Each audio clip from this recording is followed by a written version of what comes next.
Assalamualaikum warahmatullahi wabarakatuh. Bismillahirrahmanirrahim. Tabarakalladzi nazzalal furqana ala 'abdihi liyakuna lil 'alamina nadhira. Allahumma shalli wa sallim ala sayyidina Maulana Muhammad wa ala alihi wa sahbihi asma'in. Nama ba'du.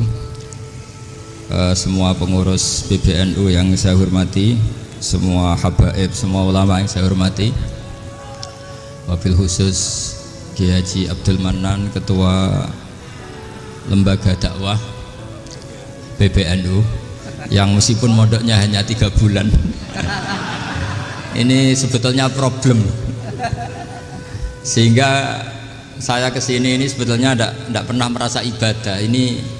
Ini bukan dakwah, ini show dakwah. Jadi yang namanya dakwah itu ya orang-orang di kampung nggak bisa ngaji diajarin ngaji, seperti saya di Jogja, di Rembang. Kalau ini show dakwah, dan ini ada agak kesalahan karena mondoknya hanya 3 bulan. Jadi tidak bisa bedakan mana dakwah, mana show dakwah. Ini jelas show itu. Mungkin yang benar-benar dakwah yang sekarang sedang bikin masjid di pedalaman Kalimantan, pedalaman Sulawesi, atau saudara-saudara kita yang di Korea. Saya kemarin di Korea, itu dakwah betul. Kalau ini agak-agak tontonan. Ya tapi masih bagus lah, melihat wajahnya Habib, ulama itu ibadah. Tapi begini ya, yang jelas saya berharap sekali, saya diundang sekali ini saja, jangan diulang. Karena mencintai ulama itu baik, tapi ngatur ulama itu dosa. Ini jadi ini harus dicatat. Jadi Imam Malik itu kalau diundang tuh marah, meskipun yang undang itu seorang raja zaman itu, Harun ar-Rasyid. Beliau minta supaya Imam Malik baca Muwatta di istana untuk anak-anaknya, padahal seorang presiden mau ngajari anak-anaknya. Imam Malik marah, masyhur gitu, al ilmu yu'ta la ya'ti, ilmu disowani, ora apa ilmu yang sowan. Di mana-mana timba itu ke sumur apa sumur yang ketimba? Timba ke sumur. Ini agak kecelakaan. Pakai air pam. air pam katanya. Sudah banyak air. Sehingga saya kata orang banyak itu di SK-kan PBNU, tapi itu tidak pernah saya pikir. Karena saya melakukan kebaikan itu sebelum dapat SK. Saya ngajar sebelum dapat SK, saya dakwah di mana-mana sebelum dapat apa? SK saya langsung minallahi ta'ala, dari Allah ta'ala. Jadi kalau PBNU niatnya ikrar bahwa orang yang sudah manfaat diangkat, itu saya terima. Tapi kalau merasa ngangkat saya, tak lawan di pengadilan.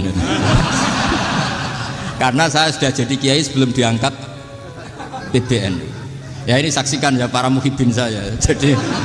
Jadi kalau SK itu ikrar, ngakui kalau Gus Bak manfaat, saya terima. Kan hanya ikrar saja, apa? Tapi kalau merasa ngangkat dari bawah ke atas, itu tak lawan sampai apa? Pengadilan, sampai di akhirat. Tersangkanya ya yang sedang jabat sekarang.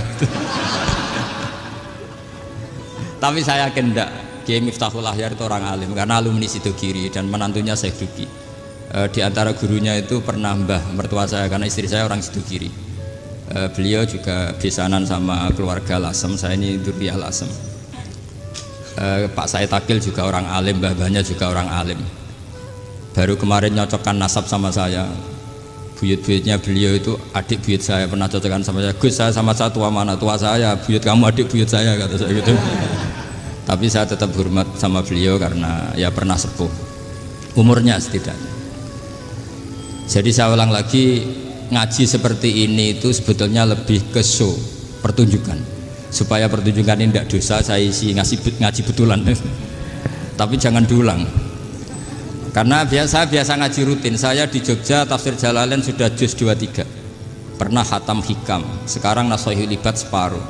Saya ngaji di Sidogiri Itkon, di Sarang Balaghatul Quran, di Hajen Lubul Usul, tapi sarahnya yang Thariqatul Usul, sarahnya Mbah Sahal Mahfud. Jadi baru di sini ngaji bersaing sama orang yang mondok berapa? 3 bulan. Ini masalah. Masalah. Nggak boleh mondok itu harus buat tulis zaman. Tapi ya tidak apa-apa, mungkin laduni ya. Jadi kalau mondok cepet itu kemungkinannya apa? Laduni. Begini, tapi saya tertarik apa yang dikatakan Kiai Haji Abdul Manan tadi menyangkut kalimat tauhid. Saya ngaji di mana-mana bilang, kalau ngaji itu yang tahqiq itu detail. Detail itu bahasa Arabnya tahqiq. Jadi kita misalnya berpikir secara jernih, orang yang kafir 70 tahun itu pasti menjadi muslim karena melafadzkan la ilaha illallah. Dan itu bi ijma'il ulama. Semua ulama mengatakan demikian. Saya ulang lagi, itu bi ijma'il ulama. Karena mansus di Quran ada ayat kulil ladina kafaru iyantahu yughfar lahum ma qad salaf. Kalau orang yang kafir 70 tahun bisa dihilangkan kekafirannya hanya dengan kalimat la ilaha illallah Muhammadur Rasulullah. Berarti kalimat ini statusnya apa? Penghilang kekafiran, apa? Penghilang kekafiran. Lalu ada kelompok yang mengatakan gara-gara kalimat la ilaha illallah dan pegang patok nisan itu orang menjadi kafir. Ini kan jadi paradok. Lafat yang kita statuskan sebagai penghilang kekafiran dengan lafat yang sama orang menjadi kafir. Itu nggak ketemu nalar. Mbok nalar paling apapun tetap nggak ketemu. Kecuali tadi ya dalilnya pokok yang ngotot tadi. Itu memang kacau itu.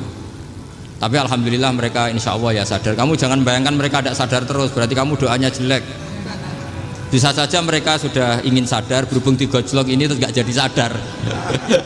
Jadi jangan-jangan salah kita karena sering gojlok sehingga yang mau sadar jadi tidak apa? Nggak sadar. Saya tadi jam 10 sampai setengah 2 masih ngajar di pondok saya ngajar tafsir. Masih di Rembang sana saya. Terus saya ke Semarang, Delalah Muyassar. Ya mungkin agak-agak keramat, jadi tetap jam 3:15 saya bisa ketemu Habib Umar Hafid. Saya beberapa menit ya diskusi tentang manhaj beliau, dan kebetulan saya sering belajar kitab beliau sama alumni-alumni Darul Mustafa. Meskipun saya tidak pernah ke sana, tapi saya tahu betul mazhab beliau karena al arwah junudun apa? Mujannada. Begini, saya sering dingendikani Mbah Mun, politik tidak jelas itu bagian dari kejelasan. Ini yang perlu dicatat. Jadi politik tidak jelas itu bagian dari apa? Kejelasan. Misalnya begini, siapa yang mengira Khalid bin Walid yang sangat musuhi Rasulullah, dia panglima orang kafir ketika mengalahkan Rasulullah di perang Uhud, akhirnya Khalid bin Walid masuk apa? Islam. Begitu juga Wahsy, qatilu ahabbin nasi ila Rasulillah, pembunuh Said Hamzah, akhirnya juga masuk Islam. Begitu juga Abu Sufyan, dia pemimpin besar kafir Mekah ketika perang Badar, ketika perang Khandaq, akhirnya juga Islam dan menjadi mertua Rasulullah Shallallahu Alaihi Wasallam. Dari fakta ini kemudian banyak ulama alim yang ngambil sikap itu ya cara Jawa itu anggang-anggang. Anggang-anggang itu nggak tegas, tapi nggak tegas dari rumusan ilmu yang detail. Saya ulang lagi, nggak tegas tapi dari rumusan ilmu yang apa?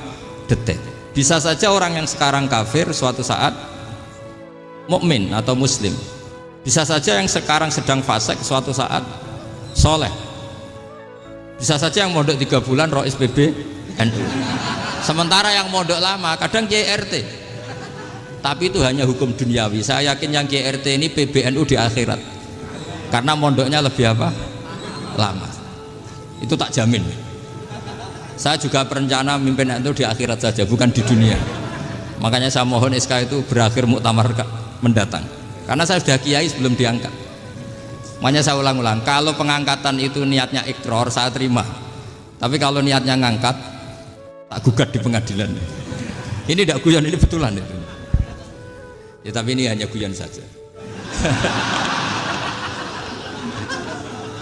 Nah ini penting saya utarakan teori ngaji ya.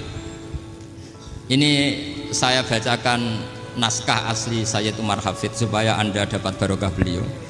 Karena beliau selain alim allamah, muridnya Habib Salim, juga beliau pernah ngaji kutub Sayyid Abdul Qadir Segaf di Jeddah. Juga beliau sering istifadah di beberapa kiai. Ini saya baca teks Arabnya kemudian saya terjemah. Bagi yang tidak setuju pemaknanya bisa gugat, karena saya baca Arabnya. Yang nggak setuju pemaknanya bisa gugat, tapi tak jamin kalah karena saya paham betul teksnya maknanya seperti itu. Logikanya tadi ya, ketika Rasulullah ngambil sikap